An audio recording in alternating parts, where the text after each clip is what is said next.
Merci de rester avec nous. C'est la seconde partie de New World Forum. Nous parlons cette semaine de l'Université du futur. Quelle formation ou recherche pour quel service à la communauté? C'est la question centrale que nous soulevons à l'occasion de la célébration des 50 ans de l'Université de Lomé, qui nous fournit d'ailleurs 3 professeurs qui sont au plateau. Professeur Kofi Ahadi Nonou, il est président honoraire de l'Université de Lomé, qu'il a eu à diriger de 2006 à 2014.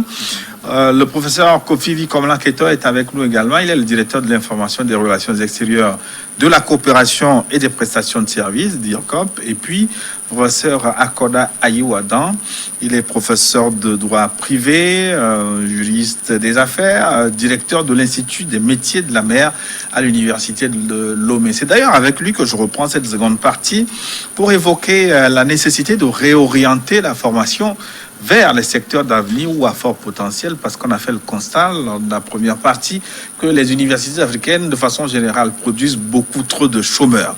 Alors, professeur Ayiwadan, qu'est-ce qui se fait dans ce domaine pour réorienter votre formation? Alors, il s'est d'abord posé la question de l'identification des secteurs d'avenir et des secteurs à fort potentiel. Et à cette question, l'université a apporté une réponse. Mais il faut le dire, il n'appartient pas à l'université d'identifier les secteurs à fort potentiel d'avenir et les secteurs prisés. L'université peut apporter une réponse, mais le système économique doit également identifier les secteurs à fort potentiel. Et c'est seulement en ce moment-là que l'université s'organisera pour fournir les produits à même d'occuper ces secteurs-là. Aujourd'hui, en tout cas, les réponses que l'université apporte sont des réponses qui se manifestent déjà sur le terrain, si je peux m'exprimer ainsi. On a observé le changement de cap au niveau des formations master. Nous avons réorienté nos formations master sur des besoins de notre société, désormais. Je prends un exemple, celui de l'Institut des métiers de la mer. Il a été redit que le Togo étant un pays côtier, il n'était pas concevable que le pays n'exploite pas au maximum ses ressources tirées de la mer, l'économie bleue comme on le dit. Donc l'université a apporté une réponse parce qu'il y avait une demande. Maintenant, comme je le disais tout à l'heure, il nous faut avoir cette cartographie des besoins sur les secteurs d'avenir, parce que tant que, on va dire, au plan de la politique économique, on n'a pas identifié les secteurs d'avenir. À l'université, moi, par exemple, j'ai peut-être des affinités vis-à-vis de certaines matières. Je peux considérer de façon individuelle, de façon individuelle, subjective. Voilà, ce domaine peut porter. Mais tout seul, ma réponse ne sera pas pertinente. Il faut que ma réponse soit inscrite dans un besoin beaucoup plus global, beaucoup plus immédiat et qui règle un problème de notre société. Et pour cela, il faut que des personnes compétentes se mettent autour d'une table, définissent une politique, identifient ces secteurs-là, et l'université, à qui on aura donné au préalable les moyens, fera en sorte que ces secteurs-là soient pourvus en personnes de qualité, en personnes plutôt compétentes pour travailler. Quelle doit être la longueur de cette table et la profondeur de la salle qui doit accueillir justement les personnes ressources qui doivent réfléchir sur la réorientation de la formation pour les adapter aux besoins de la société, aux besoins du marché de l'emploi? Comment doit se faire cette réflexion? Dans quel cadre, professeur Ahadi Nonou? C'est dans le cadre d'une définition de la politique de formation dans notre pays, de l'éducation nationale, regroupant donc tous les acteurs qui interviennent ou qui sont intéressés par le secteur de l'éducation nationale. Une réforme a été faite dans les années 70, la réforme de l'éducation nationale. Elle a permis de mettre ensemble pour réfléchir des acteurs venant de tous les horizons, que ce soit du secteur économique, du secteur social ou du secteur de l'éducation. Bref, tout ce monde-là s'est réuni et avec les thèmes de référence fournis par le gouvernement a pu sortir cette réforme de l'éducation. Cela s'impose encore aujourd'hui si on veut identifier les secteurs porteurs, les secteurs qui sont porteurs non pas de façon abstraite, mais dans le cadre de encore une fois, du plan national de développement. Parce que c'est dans ce cadre-là que se trouvent enfermés pour 5 ans les politiques publiques de notre pays dans tous les domaines. Et donc, c'est par rapport à ces choix que l'on doit s'asseoir pour faire une réforme d'ensemble du système avec tous les acteurs concernés. Je voudrais dire que lorsque nous avons commencé la réforme LMD, nous avions vraiment pris conscience qu'il fallait impliquer davantage le secteur, les acteurs du secteur économique et financier dans la gouvernance de l'université. C'est vrai que dans le cadre des choix qui avaient été faits dans le cadre de l'université classique, ils étaient déjà présents, mais on n'avait pas vraiment activé leur présence en tant que telle, mais ils sont aujourd'hui présents dans les conseils des facultés, dans les conseils des établissements de formation de l'université et au niveau du conseil de l'université. Donc, il y a déjà un effort pour savoir ce que pensent ces acteurs-là des formations que nous donnons. Mais il faut passer vraiment au cadre macro-politique, macroéconomique, qui est le cadre national pour définir les profils des différentes professions dont notre pays a besoin. Il faut faire une carte de l'emploi. Tout comme on dessine la carte physique du pays, on doit dessiner aussi la carte de l'emploi en tenant compte des réalités des différentes régions. La région maritime n'a pas les mêmes préoccupations que la région des plateaux, que les plateaux n'ont pas les mêmes préoccupations que la région des savanes, etc.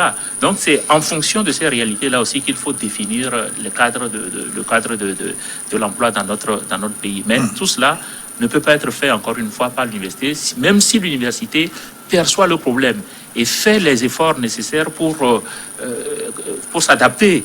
Cette adaptation sera forcément limitée tant que ce ne sera pas une réflexion au niveau global. Autant dire que cela va prendre encore un peu de temps, parce qu'on sait que l'élaboration des politiques de ce genre, ça prend beaucoup d'années, il faut beaucoup d'ateliers de validation. C'est pour ça que je voudrais reposer le problème autrement, de façon plus concrète, en partant de la création de l'Institut des métiers de la mer. Comment vous avez fait, par quel processus vous êtes passé pour en arriver là, pour avoir un institut aujourd'hui qui est quand même nouveau, avec des filières nouvelles? Oui. Alors, il y a eu le raout présidentiel qui a permis d'identifier, n'est-ce pas, ce besoin de formation dans ce domaine en particulier. Et une fois que cela a été dit, il a d'abord été question de la mise en œuvre de cette formation. Nous avons beaucoup tâtonné, ce n'est pas faux de le dire. Nous étions partis d'abord sur une coopération avec une entité française et puis une société togolaise.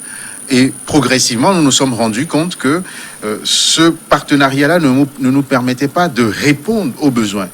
C'est comme cela que nous avons basculé sur la création d'un institut qui permettait de délivrer des diplômes qui répondaient aux normes qui sont fixées par notre pays et le CAMES. Donc, dès l'identification du besoin, après ce forum présidentiel, il s'est passé du temps de réflexion, du temps de recherche de moyens et du temps de planification de cette opération-là. Donc, le challenge désormais, c'est une fois le besoin identifié, qu'on trouve le moyen d'apporter une réponse. Si le besoin est identifié et que le besoin reste dans les cartons, alors la réponse ne sera pas apportée et on sera au point de départ. Vous voyez? Et aujourd'hui, la formation, elle démarre à la rentrée. Elle est en train d'ailleurs encore de suivre tout le parcours de validation qui est celui propre à l'université de Lomé. Donc, au fond, ce n'est pas impossible. Il faut beaucoup d'ambition, beaucoup de volonté et puis beaucoup de moyens. Il a émergé au Togo beaucoup d'universités, en tout cas beaucoup d'enseignements, beaucoup d'instituts d'enseignement supérieur du privé. Est-ce qu'ils arrivent à combler ce besoin quand même, eux qui n'ont pas les pesanteurs politiques qui vous empêcheraient d'aller plus vite, par exemple? Pourquoi eux non plus ne font pas dans l'innovation? Parce qu'ils n'ont pas les moyens. La question est très simple à répondre. Comme on peut... Moyens, ils n'ont pas les enseignants qu'il faut? D'abord, ils n'ont pas les ressources humaines, les ressources de pédagogiques. Ils n'ont pas les moyens financiers pour monter un laboratoire, par exemple. Le professeur Keto vous parlera des laboratoires P4, par exemple. Pour aller plus loin, il faut des moyens. Je crois qu'il ne faut pas avoir peur de le dire. Si l'université veut franchir un cap, il faut d'abord la volonté, mais la volonté ne suffira pas. Il faut des moyens. Que ce soit des moyens en termes de ressources humaines ou des moyens financiers purement et simplement, il en faut beaucoup pour être une université de qualité. Est-ce que cette pandémie... Et surtout, pour ajouter quelque chose à ce que le professeur Ayoadan vient de dire, ces établissements privés ont ciblé, je peux dire, des secteurs rentables pour eux. Voilà. Tout simplement. Du commerce. Du commerce. Mm-hmm. Et aujourd'hui, le marché est saturé, mais il ne peut plus revenir en arrière. Tout le problème là. Donc, il ne peut pas avoir d'innovation parce qu'ils ont peur de ne pas être rentables sur des secteurs autres que ceux qu'ils ont définis, tout simplement. Alors, est-ce que la pandémie de la maladie à coronavirus va bousculer les habitudes et amener les universités à aller vers les secteurs porteurs, comme on le dit très souvent, on va en parler tout à l'heure. Le temps de donner la parole à un ancien président de l'université de Lomé, le professeur Théodore Nikwe Lodjou-Gaïbo. Il a dirigé l'université de Lomé à partir de 2003 pour 3 ans. Nous lui avons demandé ce qui fait à l'extérieur, la référence qui concerne l'université de Lomé, la question des diplômes. L'université de Lomé délivre-t-elle des diplômes de qualité? La réponse du professeur Nikwe Gaïbo. Je voudrais dire d'abord que j'ai occupé pendant environ 15 ans le poste de directeur de la DAS, c'est-à-dire la structure qui se charge de vérifier l'originalité des diplômes, leur qualité et la manière dont ces diplômes sont délivrés. Et je crois, sans nous jeter une fleur, qu'on a fait du bon travail, en étant tout le temps à la bourre, en traquant les faux diplômes, en essayant de faire au maximum pour que les enseignants, les directions qui délivrent les diplômes le fassent dans les meilleures conditions possibles. Je crois que ça a été fait. Bon, maintenant, il y a la culture que vous appelez la culture de l'excellence. La culture de l'excellence n'est pas seulement liée au diplôme, elle est liée à toute université. Une institution, surtout d'enseignement supérieur, donc qui se veut quelque chose au-dessus de la nation, d'où partent les idées pour infuser dans la nation, ne peut qu'être excellent. Si cette structure, si cette institution n'est pas excellente, ça veut dire que la nation ne sera pas au niveau de ce qu'il faudrait qu'elle soit. Et je crois qu'on a veillé quand même à ce que cette excellence soit cultivée, soit maintenue.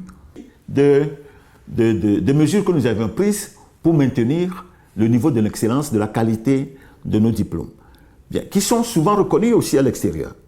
Nous voyons très bien que, surtout dans les universités en France et même en Amérique, parfois on a un retour pour dire que vous savez, vous nous avez envoyé tel étudiant, ben, vraiment il est très bon, il n'y a pas de problème, etc. Il y en a. Bon, mais je ne peux pas jurer que tout était comme ça.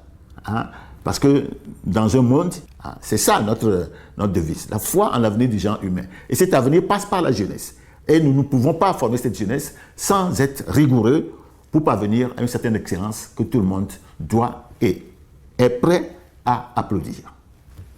Pour les 50 ans de l'université, je le disais tout à l'heure, c'est un âge de maturité, mais aussi un âge de responsabilité.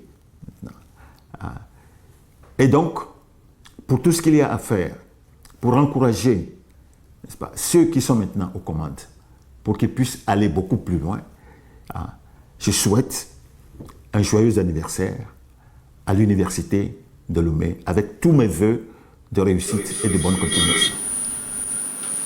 Professeur Nikwe Gaïbo, ancien président de l'université de Lomé. Donc, au retour sur notre plateau, donc je me demandais tantôt, est-ce que la crise provoquée par le coronavirus va aider l'université de Lomé à s'approprier plus vite les opportunités du numérique et l'importance des services à la communauté? Est-ce que les habitudes vont être bousculées si ce n'est déjà le cas. Professeur Nounoua Hadji. Professeur Ketor? Oui, c'est une opportunité. Cette crise est une opportunité pour nous. Et ce qui est intéressant dans cette crise, c'est que vous avez vu que c'est l'université, et ce sont les universités qui ont aidé le gouvernement à gérer cette crise, ou bien continuer de gérer cette crise.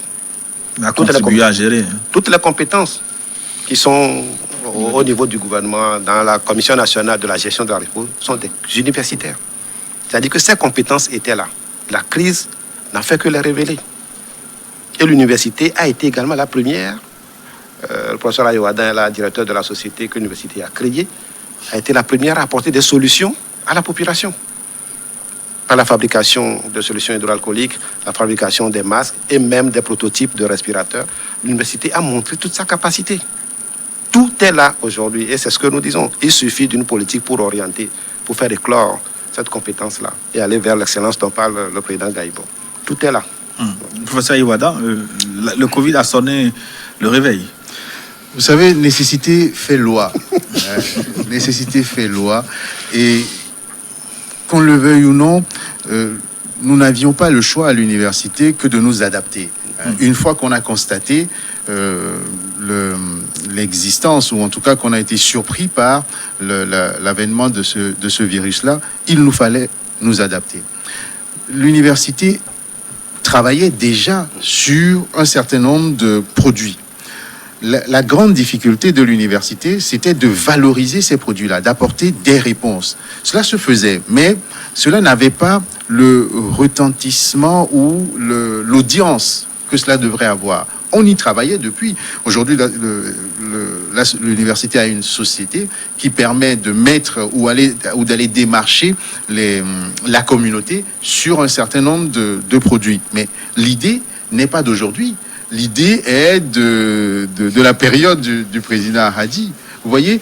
Donc, comme je le disais, on a réagi. On aurait dû agir, et ça, on le reconnaît sans difficulté. Il y a vous savez, la résistance au changement n'est pas l'apanage des entreprises, elle est l'apanage de l'individu. Donc, nous adaptons progressivement et nous travaillons à apporter des réponses. Il nous faut travailler sur la confiance que la communauté doit avoir en l'universitaire. L'universitaire est formaté pour apporter des solutions. Mais il y en a qui travaillent, qui apportent des solutions, mais leurs solutions ne sont pas toujours disponibles pour la communauté. Il faut que cette relation de confiance existe entre la communauté et l'universitaire. Et quand je parle de la communauté, le professeur Gaïbo le disait tout à l'heure, mais c'est toute la nation. Pourquoi continuons-nous à aller chercher des solutions à l'étranger alors que nous avons des compétences chez nous pour régler les problèmes? Donc il y a un changement de mentalité à avoir à un niveau plus haut pour que l'université apporte la pleine mesure de ses capacités en réponse aux problèmes de la communauté. Alors, professeur Nounoua Hadji, dans ce contexte nouveau, on parle de plus en plus de cours en ligne pour répondre notamment trouver solution au défi de la massification. Vous, est-ce que vous pensez, vous qui êtes issu de l'ancienne école, est-ce que les cours en ligne peuvent suppléer les cours en présentiel? Le présentiel peut-il disparaître au profit du numérique, des cours en ligne? Non, il n'y a pas de pédagogie sans présentiel. Ça, c'est le principe. Maintenant, le présentiel a besoin d'un certain nombre d'instruments pour pouvoir être diffusé, pour pouvoir parvenir aux destinataires. Lorsqu'ils ne sont plus sur le site, ils ne sont plus in situ, il faut trouver un moyen de les atteindre. Et donc, lorsque le numérique est devenu un instrument de communication auquel aucune société aujourd'hui ne peut échapper, il a fallu que l'université s'adapte à cette évolution, à cette évolution technologique. Et donc aujourd'hui, l'utilisation du numérique pour un universitaire, qu'il soit de l'ancienne école ou qu'il soit beaucoup plus jeune, est une nécessité absolue. Je fais des cours en ligne avec des universités étrangères. Je fais des cours avec Dakar. Je vais faire une soutenance de thèse d'ici 1 mois avec Brazzaville. Donc, c'est pour vous dire que nous sommes obligés de nous adapter. Alors, dans le cadre de cette adaptation, toutes les universités dans le cas du CAMES, nous parlons de ce que nous connaissons le mieux, dans le cas du CAMES, on fait un effort pour l'utilisation du numérique pour les cours, que ce soit les supports de cours, que ce soit la diffusion des cours, la mise en ligne des cours. C'est vrai que, comme le disait le professeur Ayoadan, il y a des résistances internes chez nous aussi. Et on peut être surpris qu'un universitaire soit réticent, parce que j'ai pu voir ça en d'autres temps, qu'un universitaire soit réticent à utiliser le numérique. Mais je crois que ces réticences-là ont été progressivement vaincues et tout le monde est converti aujourd'hui à cela. Alors quand le Covid, la fameuse pandémie a éclaté, il a bien fallu, nécessité faire loi, il a bien fallu s'adapter, puisque les étudiants ne pouvaient être plus présents dans les amphithéâtres. Et on ne pouvait pas non plus interrompre ad vitam aeternam le fonctionnement de l'université. Il a bien fallu avoir recours au numérique, parce que il y avait déjà quand même des équipements qui avaient été mis en place. Mais encore une fois, ces équipements trouvent leurs limites, non pas au sein de l'université, parce que il y a des obstacles. Il y a des goulots d'étranglement qui sont externes à l'université. Nous n'avons pas, de façon générale, en Afrique, dans la plupart des pays africains, peut-être hormis l'Afrique du Sud, nous n'avons pas un environnement numérique favorable. D'accord ? L'environnement numérique favorable, c'est d'abord la disposition du courant, mais alors vraiment de façon continue, ce qui n'est pas le cas. L'Internet à haut débit. L'Internet à haut débit, voilà. Et donc, lorsque l'université fait le choix, ce choix-là dépend de la volonté de l'université et il a été fait. Lorsque l'université fait ce choix-là, il se trouve confronté à des difficultés qui lui sont externes. Et puis, les équipements à l'université aussi sont des équipements qui nécessitent des investissements très importants. Très, très, très importants. Par exemple, pour avoir accès à une bibliothèque numérique, à des revues numériques en France, aux États-Unis ou ailleurs, mais il faut payer. Mais vous ne pouvez pas vous imaginer ce que ça coûte. Nous ne sommes pas en mesure d'avoir tout cela. Mais un effort a été fait. Encore faut-il que l'université soit davantage accompagnée, je veux dire, du point de vue des moyens mis à sa disposition, pour que cette nécessité-là qui s'impose à nous avec une évidence particulière, avec une force, j'allais dire, irrésistible, que cette nécessité se traduise en une véritable adaptation de l'université à la mise en ligne des cours et puis à l'utilisation du numérique. Et d'ailleurs, professeur Keita, où en êtes-vous avec les cours en ligne à l'université de Lomé? Que faites-vous exactement? Est-ce que ça réussit? Plus ou moins, ça il faut être honnête. Mais nous devons vous dire que des dispositions étaient déjà prises. La connexion de l'université de Lomé avec le Wi-Fi généralisé, la numérisation des documents au niveau de la bibliothèque universitaire, l'abonnement à des revues en ligne. Je crois que le professeur Hadi avait déjà commencé, le professeur Béasson aussi, et le président Kokoroko aussi. Donc, il y a tout. L'accès à la documentation en ligne existe. Mais au niveau de la Covid, c'est que nous avons été surpris. Et quand on a testé l'efficacité du système mis en place, on a été débordé. C'était tout simplement l'enjeu. Parce qu'il y a eu des formations, même au niveau du centre numérique francophone, sur des modules ou bien des applications pour faire des cours en ligne. Donc les collègues se sont inscrits et la plupart ont suivi ces formations-là. C'est que le système mis en place, et puis il y a des programmes, le RER aussi, qui est là pour la généralisation de la connexion, la connectivité. Mais comme on l'a dit, il y a aussi de ces goulots d'étranglement externes. Mais c'est que le système testé n'a pas répondu favorablement à cette masse de demandes-là.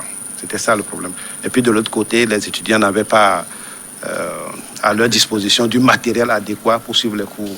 Donc ce sont de petits téléphones portables très loin aussi qui ne répondaient pas.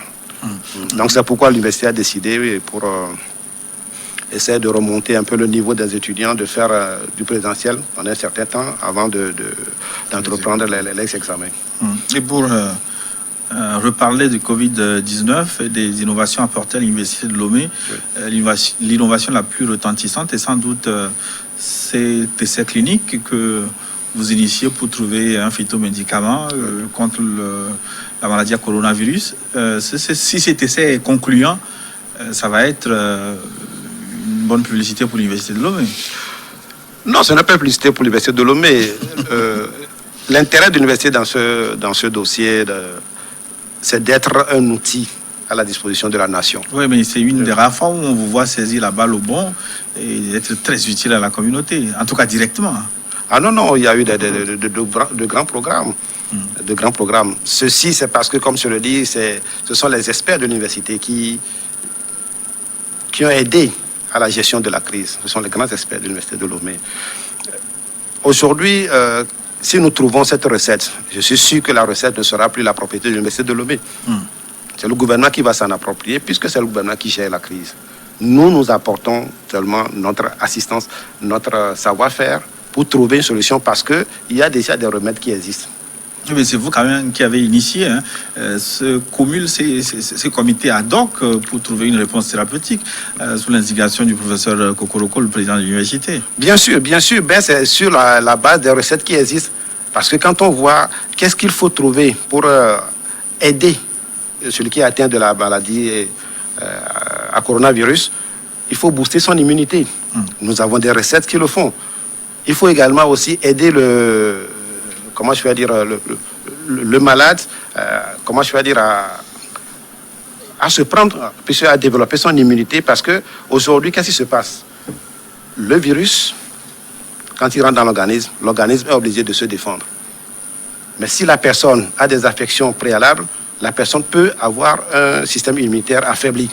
Maintenant, il faut l'aider. Parce qu'aujourd'hui, c'est difficile pour nous de trouver un produit qui tue le virus dans l'organisme. Ça va être difficile. Maintenant, il faut des produits pour renforcer l'immunité et tout le système de fonctionnement de l'organisme. Ça, c'est la démarche scientifique que nous avons. Et donc, pour aller, on a fait des essais précliniques pour tester l'efficacité de ces produits sur les micro-organismes, les bactéries et autres. In vitro? In vitro, bien sûr. Ensuite, on est passé sur les animaux pour voir si les animaux peuvent supporter, parce qu'il y a certains animaux qui ont une correspondance biologique et génétique avec l'être humain. Et donc, cette étape aussi a montré que on peut passer à l'humain sans trop de problèmes. Alors, professeur Ayoadan, maintenant, comment pousser davantage l'université à l'innovation pour régler les problèmes de sa société? Alors, comment pousser l'université à l'innovation? Moi, je pense qu'il faut peut-être d'abord faire une distinction. Faire une distinction entre l'innovation et l'invention. Parce que au stade de l'innovation, on a déjà quelque chose qu'on souhaite améliorer pour régler un problème. Et dans la plupart des cas, dans notre société, ce sont des solutions d'ailleurs. Nous disposons de solutions d'ailleurs que nous essayons d'améliorer pour régler les problèmes. Je pense que prendre le problème sous cet angle risque d'apporter un biais. Peut-être qu'il nous faut d'abord inventer nos propres solutions. Et une fois qu'on aura inventé et testé nos solutions dans notre communauté, nous identifierons les faiblesses de ces solutions et au fur et à mesure, nous les améliorerons pour innover. Je pense qu'il faudra d'abord recadrer les choses dans ce sens-là. Et maintenant, pour pousser l'université à s'approprier ces problématiques et proposer des inventions d'abord, il faut identifier les problèmes. Ça passe forcément par là. Nous, à l'université, nous avons de la recherche fondamentale et je pense qu'il ne faut pas balayer d'un revers de la main la recherche fondamentale. Tout part de la recherche fondamentale avant d'aller vers la recherche appliquée. Donc, nous avons de la recherche fondamentale. Si, en fonction de nos affinités en termes de recherche, nous nous orientons. En fonction des besoins qu'on nous apporte, nous pouvons également faire de la recherche. Donc, vous voyez bien que nous répondons souvent à des besoins ou à des sollicitations. Nous faisons nos recherches, mais il faut nous solliciter sur des problématiques qui existent. Et c'est seulement comme cela que l'université va pouvoir apporter ses réponses. Mais ce qu'il nous incombe de faire, c'est de disposer des moyens humains et matériels pour pouvoir apporter ces réponses-là.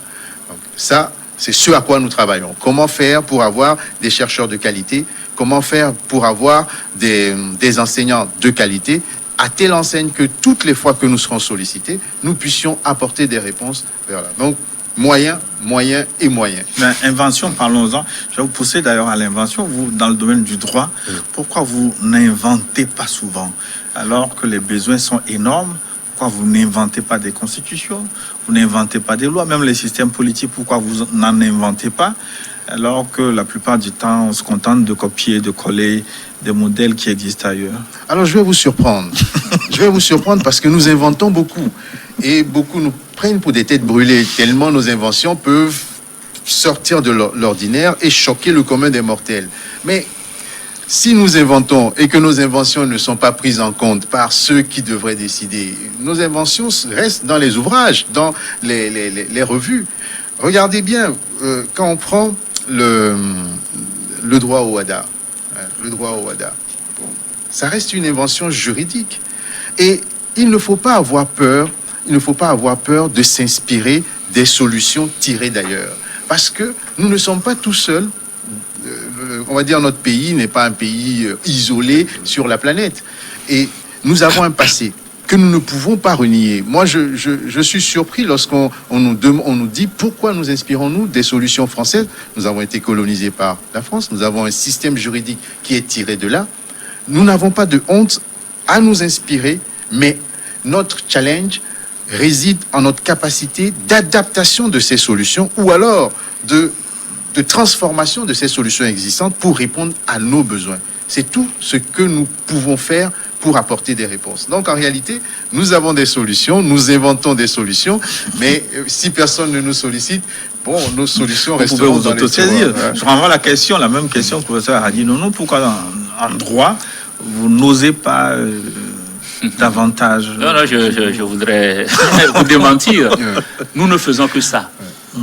Dans les mémoires que nous dirigeons ou que nous rédigeons, dans nos thèses, vous ne pouvez pas écrire une thèse là en recopiant ce que les autres ont fait. C'est vrai, il faut s'inspirer de ce qui existe pour arriver à des résultats nouveaux. Donc ce qui manque, c'est la promotion de vos recherches. Vous les faites pour vos grades. Ensuite, nos articles de qualification. Est-ce que vous les vulgarisez? Mais ils sont vulgarisés. Dans vos revues scientifiques que le grand public ne lit pas. Non, on écrit d'abord pour ce public spécialisé, mais vous savez, l'universitaire ne peut pas faire son monde ou refaire son monde ou refaire le monde tout simplement. L'universitaire est un acteur au service d'une société. Si la société sollicite l'universitaire, comme c'est le cas depuis que la crise Covid a éclaté, on voit, les gens ont l'impression, j'ai l'impression que les gens découvrent qu'il y a des universités dans ce pays. Mais ces universités ont toujours existé. Mais si on ne fait pas appel, qu'est-ce que vous voulez qu'on fasse? Si des experts viennent de l'extérieur pour faire ce que nous sommes capables de faire, vous voulez qu'on fasse quoi? On ne peut pas faire autre chose que ce que nous faisons, à savoir que nous essayons de sortir de cette coquille-là, de cette tour dans laquelle nous sommes enfermés malgré nous, mais nous ne sommes pas là pour faire la révolution. D'accord?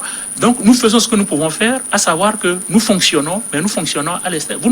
Vous serez surpris d'apprendre combien de Togolais sont des experts internationaux sur des questions internationales, que ce soit en droit, que ce soit en sciences exactes ou en économie. Le professeur Nouboupo, les gens ont découvert le professeur Nouboupo là parce qu'il y a le problème du CFA. Mais il n'y a pas que ça. Le professeur Nouboupo n'est pas un professeur de CFA, c'est un professeur d'économie.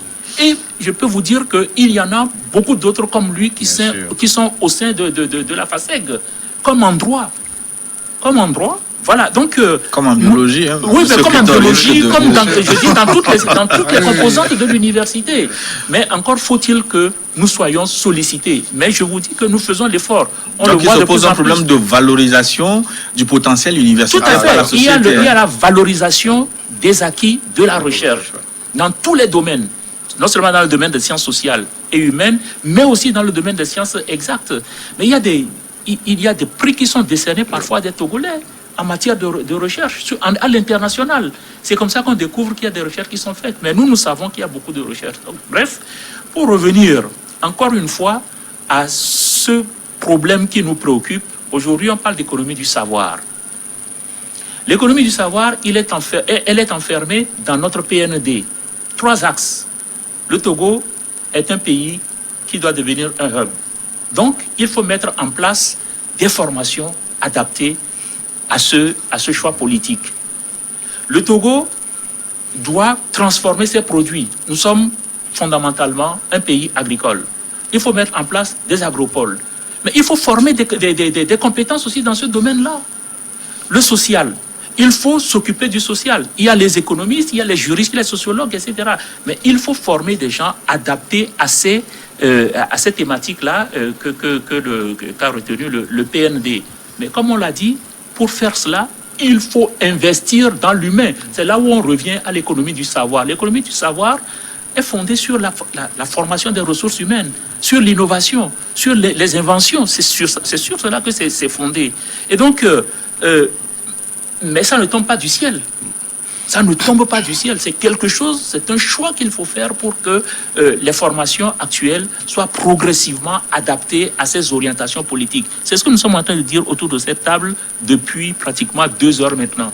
Si cet effort-là est fait, vous allez voir, on ne va plus parler des chercheurs qui cherchent et qui ne trouvent pas. Il n'y a aucun chercheur togolais ne cherche à trouver. Nous trouvons véritablement. Mais c'est la valorisation.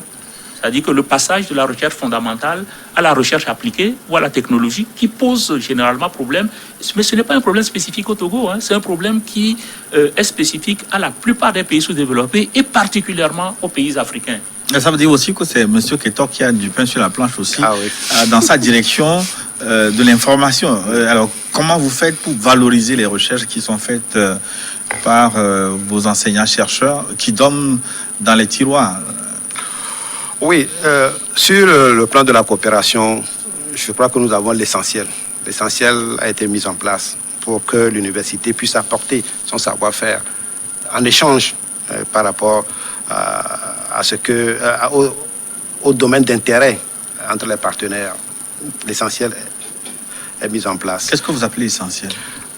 Tout à l'heure, le président Hadi parlait de la valorisation des résultats de nos recherches. L'université a mis en place un incubateur qui a été déjà lancé. Et donc, c'est cet incubateur-là qui doit récupérer des résultats intéressants et procéder à la maturation et les transformer en projets réalisables. Donc, l'incubateur est là, avec même le professeur Ayo-Adam. Le responsable est là. Nous avons des partenaires également déjà dans ce sens-là. Nous avons même des incubateurs, des Fab Labs qui existent à l'Université de Lomé et à l'ENSI également. C'est d'ailleurs de ces Fab Labs-là qui a contribué à la réalisation du respirateur. Du respirateur. Voilà. Avec Nounia Lab. Comment va-t-il ce respirateur? On arrive à respirer quand même. Non, le prototype est prêt. Maintenant, il faut le lancer. La décision ne dépend plus de l'Université de Lomé. Voilà. Alors, en matière de politique, de coopération, comme je l'ai dit, il y a beaucoup de choses qui ont été faites. De grands accords ont été signés avec des partenaires techniques et financiers de très haut niveau, le système des Nations Unies, la délégation de l'Union européenne, la société comme Total, Togo, ou bien la brasserie, et même Sim Togo. La CET, il me semble aussi. La CET c'est avec la CEB. Le problème maintenant, c'est au niveau des acteurs. Et ces acteurs sont les collègues enseignants-chercheurs. Parce que l'université ne peut animer les coopérations que si nous avons quelque chose à partager.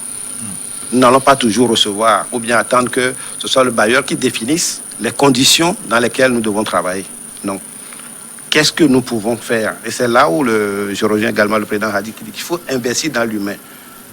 Le chercheur ou bien l'enseignant-chercheur de l'Université de Lomé maintenant doit se recréer, se positionner. Aujourd'hui, il y a la création de nouvelles matières. Par exemple, le sociologue qui dit qu'il est bloqué dans son domaine peut aller vers la sociobiologie ou bien la biogéographie. Pourquoi dans telles conditions on a les conditions réunies pour qu'on ait cette maladie, mais la maladie se retrouve ailleurs. Je prends par exemple le cas de la méningite. Quand vous prenez l'Abina et Dapaon donne plus de caractéristiques pour que la maladie se développe. Mais pourquoi la maladie se retrouve seulement dans l'Abina? Pourquoi quand on prend Agné est le centre du choléra au Togo? Vous voyez, donc il y a cette refondation des matières. On parle de la socio-économie. On parle de l'agroéconomie, on parle de l'économie biologique. Donc ce sont les collègues maintenant qui doivent sortir de cette situation classique pour se créer et se positionner. Le bailleur ne peut exiger parce qu'il veut des résultats dans tel domaine. Mais c'est à nous maintenant de profiter. On parle souvent du manque de financement de la recherche. Mais je peux vous dire qu'il y a assez de financement pour la recherche. Quand nous prenons les centres d'excellence que l'université a bénéficié, ces 3 centres d'excellence, c'est un financement de près de 16 milliards. Avec 16 milliards, on peut faire beaucoup de choses. Donc, il vous revient aussi d'encourager l'interdisciplinarité. Voilà. Et même la création de nouvelles matières. La création de nouvelles matières. C'est en cela que nous pourrons aller vers nos compatriotes. Et pour terminer avec vous, qu'est-ce qui se fait en termes de coopération au plan national avec les autres universités, privées ou non? Nous sommes dans un cadre qu'on appelle la CEVEST, la Convention de l'excellence et de la valorisation de l'enseignement supérieur, avec les universités publiques et les universités privées. Nous avons même élaboré un projet qu'on a soumis à l'Union européenne pour aider ces formations à élever leur niveau de formation. J'aurais aimé soumettre à l'Union africaine, mais bon. L'appel à candidature a été lancé par l'Union européenne. Donc nous travaillons beaucoup. Aujourd'hui, l'université a mis en place les écoles doctorales et ces établissements peuvent profiter de la mise en place de ces écoles doctorales pour former leur personnel. Comme on l'a dit tout à l'heure, ils en ont besoin. Parce que en sollicitant tout le temps les enseignants de l'université de Lomé, ceux-ci sont dans une situation de surcharge et ne répondent plus efficacement à leurs obligations honoraires vis-à-vis de l'université de Lomé. Donc il faut maintenant que ces établissements s'approchent de l'université de Lomé pour inscrire leurs enseignants dans ce processus de formation. Professeur Ayawadan, quels sont les défis majeurs de l'université de Lomé pour les 50 prochaines années? Alors, se projeter sur les 50 prochaines années, c'est très ambitieux. C'est très ambitieux, mais cela n'est pas impossible. Cela n'est pas impossible. Je pense qu'il faut d'abord partir des 50 années passées pour dire que 50 ans, c'est jeune pour une université. C'est même très jeune pour une université. Donc, nous ne devons pas être frileux pour faire un premier petit bilan de ce que nous avons réussi à faire jusqu'alors. Et de ce que vous n'avez pas réussi. Voilà. Donc, la recherche. On a fait beaucoup de recherche fondamentale, très peu de recherche appliquée. Ça ouvre des pistes. En termes de gestion des effectifs, on a assisté quasiment impuissant à la massification de nos effectifs. La question se pose, comment on fait? Est-ce qu'on règle la question à l'entrée en termes de sélection? Est-ce que tout simplement on diversifie les offres en créant d'autres universités, en créant des universités plus en phase avec les besoins de notre société? Et ça ne dépend pas de l'université. Donc, les questions existent pour pouvoir planifier les 50 années à venir. Il nous faut avoir une administration universitaire performante, parce que l'université, c'est quand même une machine administrative pour démarrer. Il nous faut adapter, mais pas que pour répondre au quotidien. C'est au jour le jour qu'il nous faut adapter notre pédagogie de l'enseignement. On l'a vu avec le système LMD, il y a eu des évolutions. Et je vais faire une parenthèse. Tout à l'heure, lorsque nous parlions du système LMD aux prises avec la crise du coronavirus, nous avons oublié de parler des étudiants. Parce que l'université, c'est pas que les enseignants. Il y a les étudiants. Et sur cette crise-là, nous avons pu voir la capacité de résilience de nos étudiants. Avec très peu de moyens, ce sont nos étudiants qui nous ont proposé des solutions pour les cours en ligne. Les systèmes identifiés par l'université ont subi une saturation, cela a été dit, et nos étudiants ont développé très rapidement des propositions sur lesquelles nous avons travaillé pour avancer. Donc il ne faut pas les oublier dans cette approche-là. L'université, c'est donc, pour revenir à votre question, c'est la recherche, notre recherche qu'il nous faut adapter pour répondre à nos besoins. C'est l'infrastructurel qu'il faut continuer à faire évoluer pour pouvoir répondre là aussi aux défis du lendemain. Et pour faire véritablement court, moi je pense que pour les 50 prochaines années, la clé pour le développement de l'université, c'est tout simplement de redevenir un acteur principal du développement de notre pays. C'est-à-dire être le creuset qui reçoit les besoins, qui apporte des solutions. Mais pour ce faire, il faut lui donner les moyens. Merci. Professeur Aradi Nonou, quand l'Université de Lomé va fêter son centenaire, j'espère que je serai encore là. Vous aurez un discours à prononcer. Alors, d'ici là, qu'est-ce qui doit être fait selon vous? Mais je m'inscris dans la même perspective que le professeur Ayoana, c'est-à-dire que nous avons une vocation qui s'exprime dans le cadre d'un triptyque, pédagogie, recherche et puis service à la communauté. Ça, c'est la vocation de l'université. C'était la vocation de l'université classique. La recherche, c'est la vocation de l'université type anglo-saxon. Ce sera demain encore la vocation de l'université, des universités qui continueront à fonctionner. Et pour relever ces défis-là, il faut que l'université soit positionnée et se positionne comme un acteur central du développement, au service du développement. Quel développement? Un développement endogène. Je crois que beaucoup de nos problèmes viennent du fait que, je ne suis pas économiste, mais quand même, on a un minimum de culture dans ce domaine-là. Beaucoup des problèmes du retard que l'Afrique a pris depuis 1960 jusqu'à ce jour, c'est le continent le moins développé. C'est le continent où sévissent la plupart des problèmes. Je ne vais pas peindre l'Afrique, si j'ose dire, en noir. Mais c'est quand même un continent qui a pris beaucoup de retard du fait que les politiques qui ont été mises en œuvre sont des politiques qui n'ont pas été toujours des politiques endogènes, d'inspiration interne à nos sociétés. Il faut que l'université se positionne pour ce développement-là. Et donc, en faisant de la pédagogie, de la formation des ressources humaines pour ce développement-là, en faisant de la recherche pour ce développement endogène et en rendant des services à la communauté. Des services à la communauté, c'est la formation des ressources humaines, mais c'est aussi la recherche, mais c'est aussi des services beaucoup plus pratiques que nous appelons, désignant par cette expression un peu fourre-tout qui dit service à la communauté. Voilà donc ce que moi je vois comme défi. Et si Dieu me prête vie, dans 50 ans, j'espère que vous serez encore à votre micro et que je pourrai passer pour faire ce discours-là et voir si vraiment là, nous avons relevé le défi. Mais je ne voudrais pas que nous nous quittions en donnant l'impression que nous rejetons tout sur le politique.